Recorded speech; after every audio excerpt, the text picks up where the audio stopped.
जब पत्नी ने ली अपने पति की परीक्षा तब पति ने जो किया।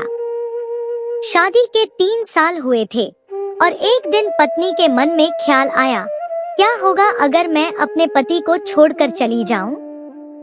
पति का रिएक्शन क्या होगा? फिर वह क्या करेगा? इसी विचार के चलते पति की परीक्षा लेने के लिए उसने एक चिट्ठी लिखी। उसमें लिखा, आपके साथ रहकर बोर हो गई हूँ। मुझे अब इस गृहस्थी से कोई लगाव नहीं है।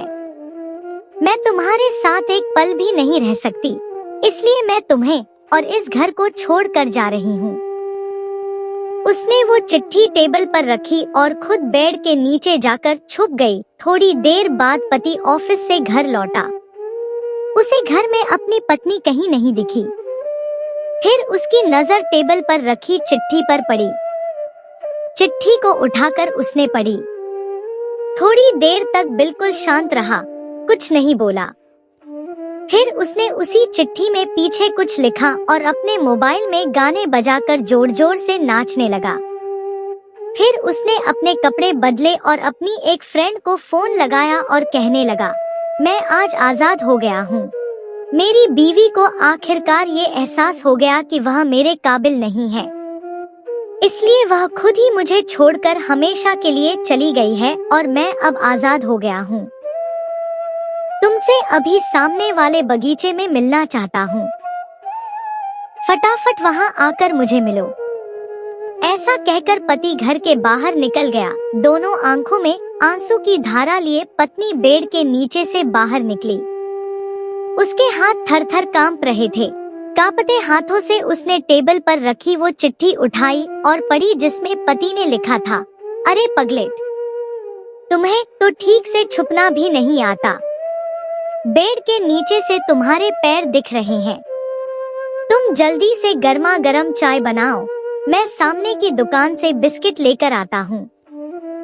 मेरे जीवन में खुशी तुम्हारे आने से है। आधी खुशी तुझे सताने में है और आधी तुझे मनाने में।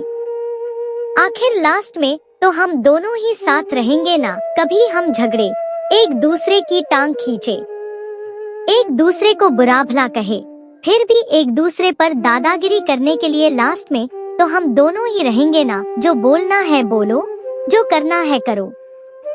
जब चश्मे गुम जाएंगे तब एक दूसरे के चश्मे ढूंढने के लिए लास्ट में तो हम दोनों ही रहेंगे ना। कभी मैं रूठूं तो तुम मुझे मनाना, कभी तुम रूठो तो मैं तुझे मना लूंगा। एक दूसरे को लाड लड़ाने के लिए आखिर में तो हम दोनों ही होंगे ना। जब नजर कम आएगा, सुनाई भी कम देगा, तब एक दूसरे में एक दूसरे को ढूंढने के लिए हम दोनों ही होंगे ना। जब घुटनों में दर्द बढ़ जाएगा, कहीं आना जाना भी बंद हो जाएगा, तब एक दूसरे के नाखून काटने के लिए तो हम दोनों ही होंगे ना।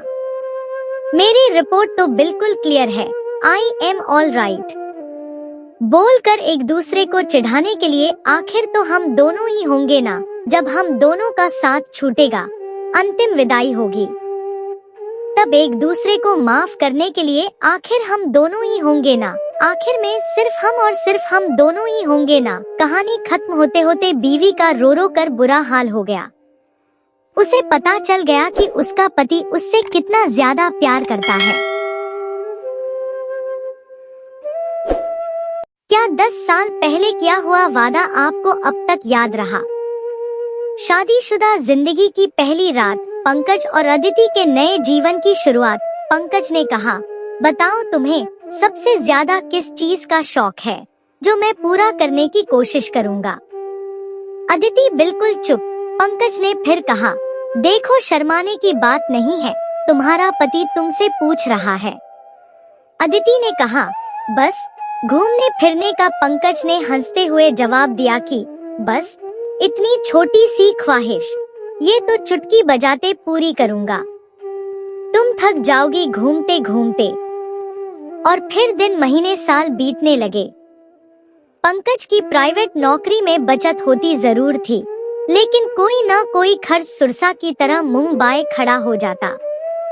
अब शादी के 3 साल बीत चुके हैं। धीरे धीरे इच्छाओं पर जरूरत भारी पड़ने लगी।